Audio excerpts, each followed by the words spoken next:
Ilan Popusa'nın yeni Garip Sayat namlı kasarı Mikyan Momay'nın en korkuduğun alvası kim o?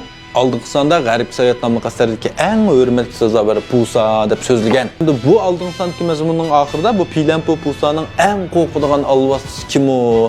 Bunu tabiatının kanunu tuyunca bir xoraz toğulan nemidin korkuduğu sen nurgullan, müşük, iş, qarcuğa, o bu degендek nurgun gaplarni qilibsizlar. To'g'ri, endi buningdanmi qo'rqdi.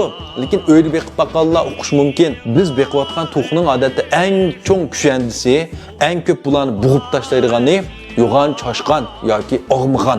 Shundami ya? Endi o'g'ir mushukmi ba, to'g'ri. Lekin G'arib Sayat nomli asarda mushuk alvasti yo'q. Shundami ya, qarab baqanlar mushuk alvasti yo'q. Undaqda G'arib Sayat nomli asar nima uchun mushuk alvasti yo'q? Bunu bildiğinler piyonun qıpıqınlar. Ondaqda bu yerdeki Ilan Popusa'nın en korkuduğun alvası kim o degende elki seyrik kuyum çaşqan. Yani tek şahsını kabul qilmasının aldıda Jubaji bilen Sunukunla tansını şagirt yapmanga vaqtınızda elik bir seyrik çaşqan çıkıdı. Pülep Sunukunun yüzünü qarıqıb qoydu.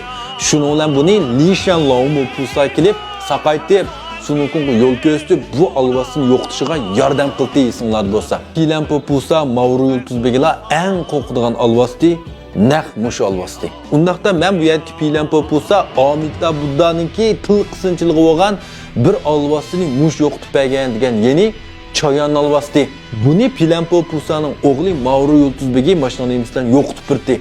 Shundami? Oltin munguzlik begim bilan kumush munguzlik begimni so'zlaganda men degan bularniki absurduğun qeyr tulkijin Tayshan Laojun.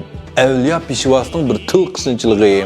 Evliya Peshvasi mush alvasini yo'qotish uchun bu yendiki ikki yordamchisini kumush munguzlik begim, oltin munguzlik begim tushirib Sunukunun qo'li bilan buni yo'qotgan degandim. Endi biz bu amaliy turmushimizni qarasaqmi, har qanday bir cho'ng kattibay, nayt kat ziyoli olim deganlarning ma'lum bir til qisınçılığı bo'ldi. O'zi hal qila oladi, lekin o'zi hal qilsa bo'lmaydigan, o'zi bevosita o'tirib chiqsa bo'lmaydigan nurg'un ishlar bor. Shundami sizlarni ko'rgan bu nurg'un kinolardan chiqdi.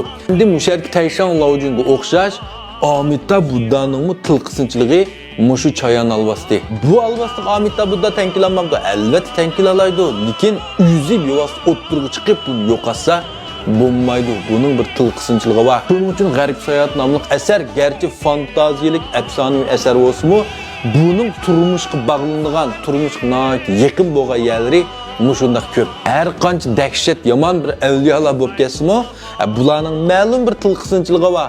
O'zi bevosita o'tirib chiqsa bo'lmaydigan, o'zi hal qilolmaydigan yoki hal qismi bo'lmaydigan.